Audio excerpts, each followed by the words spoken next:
A presidential election ends and a centrist candidate running on a slogan of hope and change emerges as the winner, handily defeating his conservative rivals. Using networks close to the ground, the victor produces a broad and winning coalition that includes new and first-time voters, women, youth, and minorities, as well as disaffected voters generally disgusted by the outgoing administration. After 8 chaotic years of seemingly endless crises on the domestic and international fronts, voters are eager for a new direction in the country's politics. The loser in these elections is a former military officer and war hero with an earned reputation as an effective executive and a proven record of working across the ideological divide. He chooses to run against his reputation as a competent technocrat and to appeal to a perceived social and political base by emphasizing his religious, military, and law and order credentials. This decision proves to be a major miscalculation of the country's mood, and the war hero,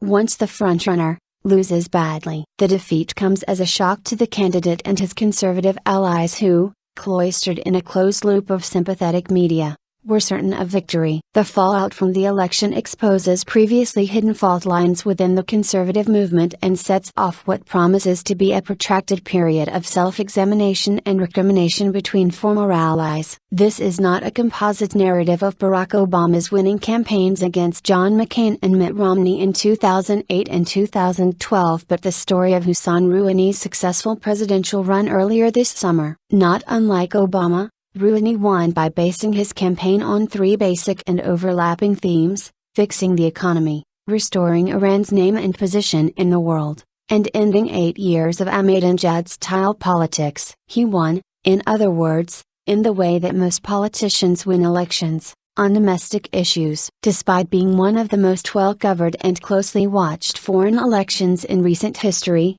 recent press coverage of Rouhani's emerging cabinet and administration seems focused on answering the question, who is he? In article after article, reporters scramble to uncover the quality of his character, to solve the mystery of whether Rouhani is another Gorbachev, or to ask, as CNN recently did of analyst Reza Marashi, what kind of man is Rouhani? Rather than ask who is Rouhani, we would do better to answer who voted for him. What is his constituency? Readily available and undisputed polling data and voting patterns provide a more accurate measure of the man and the likely direction of his administration than attempts to discern what lies in Rouhani's heart and mind. That these empirical resources are ignored in favor of pop psychology speculation reflects a continuing unwillingness by analysts to take elections in Iran seriously. Caught off guard by the results, just a few days before the vote, several major outlets were confidently predicting a win by the hardliner and eventual third-place finisher Saeed Jalili.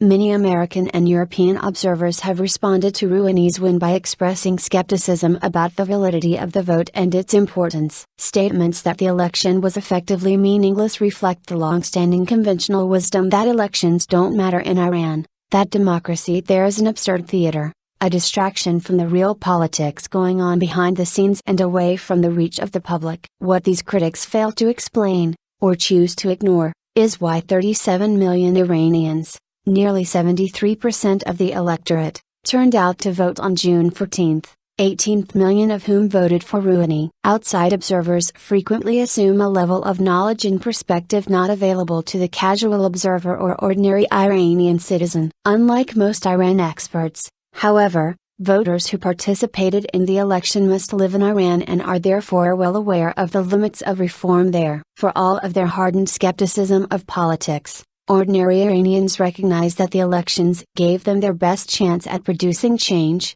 what the sociologist Kevin Harris has described as a ruthless pragmatism. A clear majority made a reasoned decision that voting for Rouhani as an agent of change, however imperfect, was better than not voting at all. In other words, bad was better than worse. The reality is that the regime had already experimented with staging an election that wouldn't matter, with catastrophic results. The debacle of the 2009 elections made Rouhani's victory possible, if not probable. Against reports of its demise and failure, a majority of Iranians made the decision, many of them apparently at the last moment, to continue the Green Movement's struggle by voting, as a vindication of the movement's victims. Rouhani, in this regard, was almost an afterthought. Most of the slogans sung in the streets of Iran during the victory celebrations that erupted following Rouhani's win honored the losers of the last election, not the winner of the most recent, Mousavi Karoubi. They must be set free. Mousavi Karoubi. We got your vote back. If 2013 marked the conclusion of the 2009 elections,